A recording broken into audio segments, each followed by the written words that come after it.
Hey, bonjour à tous, j'espère que vous allez bien. Je suis ravie de vous retrouver dans une nouvelle vidéo. Aujourd'hui, je vais vous montrer 18 astuces à utiliser au quotidien version dans ma cuisine. D'ailleurs, n'hésitez pas à partager également vos propres astuces en commentaire, c'est toujours bon à prendre. En tout cas, j'espère que cette vidéo vous plaira, car c'est la première fois que je poste ce thème sur ma chaîne. Je commence par la première astuce qui vous permettra de faire mûrir votre avocat en 10 minutes. C'est vrai qu'on tombe assez souvent sur des avocats bien durs par défaut de choix. Mais pas de souci, si vous devez les manger dans l'immédiat, il vous suffira simplement d'enfourner vos avocats, vous les mettez dans le four préchauffé à 90 degrés pendant 10 minutes. Une fois la cuisson terminée, vous les faites refroidir, puis il ne restera plus qu'à la dégustation. Vous allez voir qu'ils seront vraiment excellents et pour le coup mûrs à point. Il y a également une deuxième astuce que je n'ai pas encore testée, mais je l'ai trouvée sur internet. Elle consiste seulement à mettre votre avocat dans un sachet avec une banane et normalement, le lendemain, elle devrait ressortir mûre. La deuxième astuce vous permettra d'éviter les mauvaises odeurs dans votre frigo, comme celle du fromage ou d'un demi-oignon emballé. Il suffit simplement de placer un demi-citron dans la porte du réfrigérateur et il absorbera toutes les mauvaises odeurs. En troisième astuce, je vais vous montrer comment fabriquer votre propre détergent maison. Il vous reviendra beaucoup moins cher et sera fait avec des produits naturels. Pour le réaliser, vous aurez besoin de vinaigre blanc, de bicarbonate de soude et bien évidemment d'un peu d'eau. Je commence par mettre dans le fond de ma bouteille 2 cuillères à soupe de bicarbonate.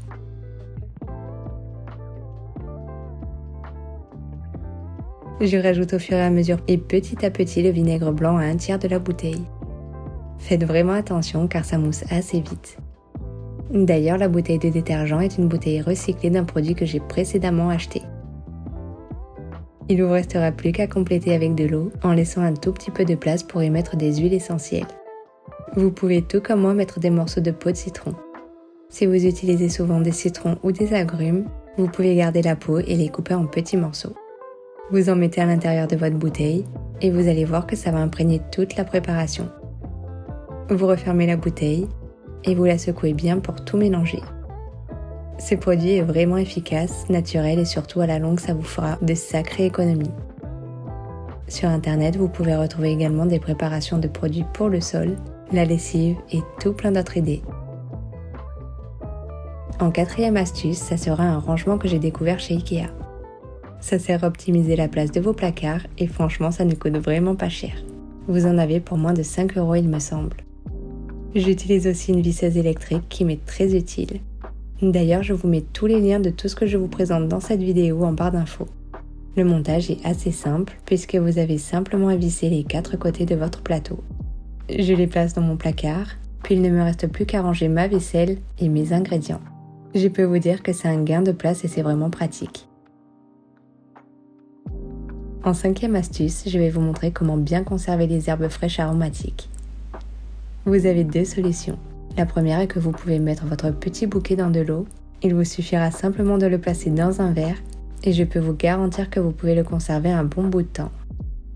Et pour l'autre astuce, il vous suffira simplement de les envelopper dans du papier absorbant et de l'humidifier avec un peu d'eau fraîche.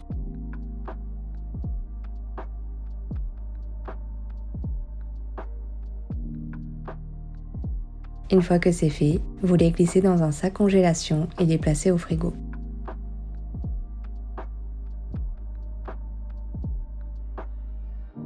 Vous pouvez aussi les hacher et les conserver dans une boîte hermétique. Cela vous permettra d'avoir des aromates en parfait état pour les rajouter au dernier moment dans votre assiette. La 6e astuce, je l'ai découvert récemment. C'est pour avoir une dorure parfaite. Pour ça, il suffit de mettre un jaune d'œuf dans un récipient, suivi d'une bonne cuillère à soupe de crème fraîche. Vous pouvez la remplacer par du lait si vous préférez. Vous mélangez les deux, reste plus qu'à badigeonner vos feuilletés et vous verrez la dorure ressortira nickel après cuisson. En mettant simplement un jaune d'œuf en dorure, j'ai remarqué que ça brûlait assez rapidement au four. 7e astuce de cette vidéo, je vais vous montrer comment faire si vous n'avez pas de poche à douille à disposition. Si vous en avez besoin pour l'une de vos recettes, il suffit simplement de prendre un petit sac en plastique ou sac congélation, puis de couper l'un des coins du sachet. Vous l'ouvrez, vous mettez votre petite douille. D'ailleurs, si vous n'en avez pas besoin, faites un trou de la dimension que vous souhaitez. Puis il ne vous reste plus qu'à remplir votre poche à douille pour les préparations. Très simple, n'est-ce pas? Pour la 8e astuce, je vais vous montrer comment préparer des caissettes à muffins. Si jamais vous n'en avez pas chez vous, il suffit de couper des carrés de papier cuisson d'environ 15 cm par 15 cm.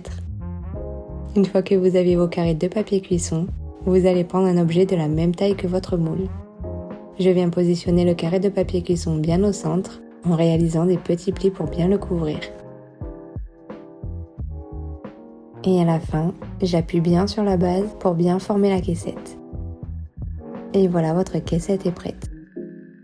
Je la place ensuite dans mon moule à muffins et vous pouvez voir qu'elle rentre pile poil à l'intérieur. Elle tient bien et ne bouge pas.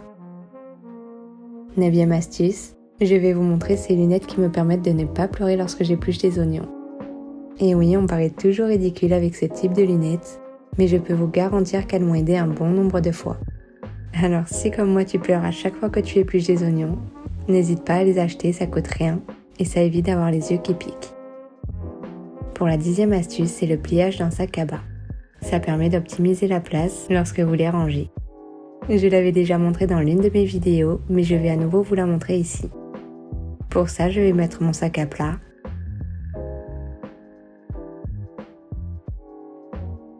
Soit vous pouvez laisser les lanières, soit comme moi les rentrer.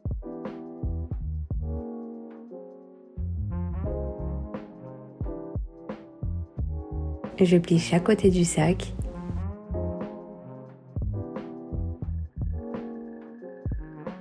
Et je replie dans le sens inverse le bas.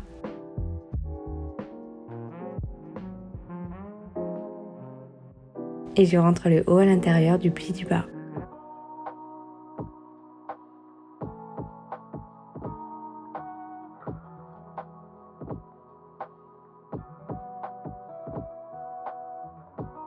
Vous ajustez le tout et vous allez voir, ça vous fera un petit carré. Ça prend vraiment peu de place. 11e astuce, pour étaler une pâte et éviter qu'elle ne colle au rouleau, disposez d'une feuille de papier cuisson sur votre table, la boule de pâte et recouvrez d'une autre feuille. Vous n'avez plus qu'à l'étaler. J'utilise toujours cette astuce dans toutes mes vidéos et c'est vraiment pratique. 11e astuce, si vous avez du mal à ouvrir votre pot en conserve, j'ai toujours utilisé un petit couteau que vous tournez dans le couvercle. Vous allez voir que toute l'air sort de votre boîte et le couvercle sera beaucoup plus facile d'ouverture.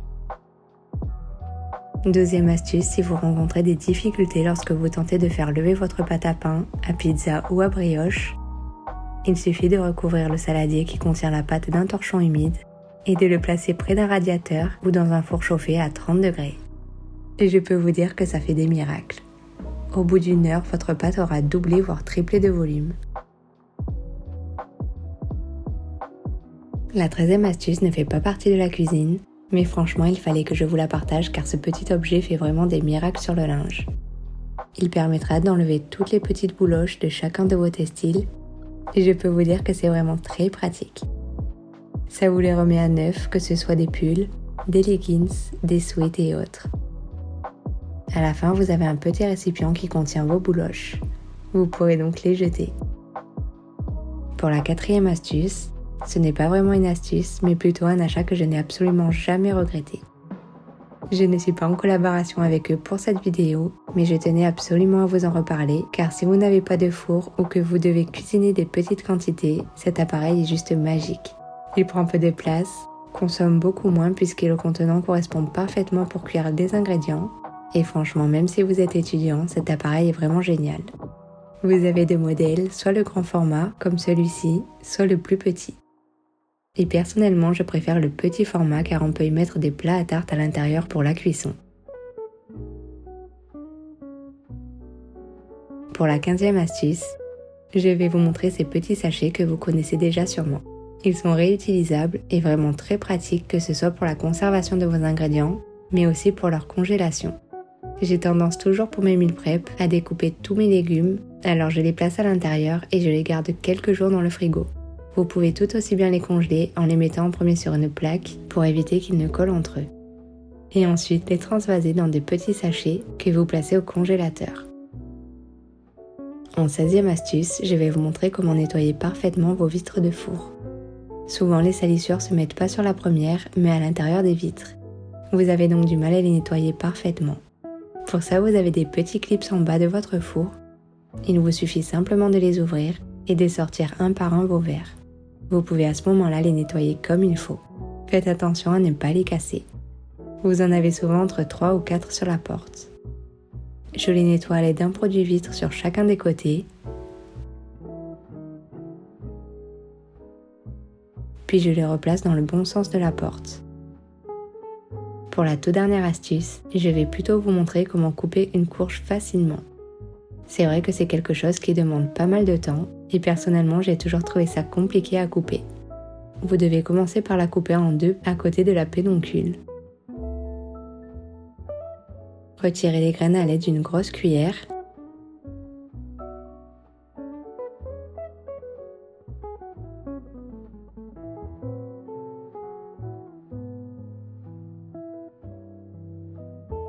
Puis coupez chaque moitié en deux. Mettez-les à plat contre le plan de travail et vous pouvez les peler avec l'économe. Si vous n'avez pas d'économe ou que la lame est abîmée, coupez de la même façon votre courge en quartier, puis ôtez la peau au couteau en procédant du haut vers le bas. Pour votre courge, il ne vous restera plus qu'à la découper soit en dés, soit en lamelles pour vos recettes. J'espère que cette vidéo vous aura plu. En tout cas, n'hésitez pas à partager vos astuces en commentaire et à me dire si vous voulez le même style de vidéo, mais pour des astuces maison au quotidien. N'hésitez pas à vous abonner pour suivre toutes mes prochaines vidéos et en attendant, je vous fais des bisous.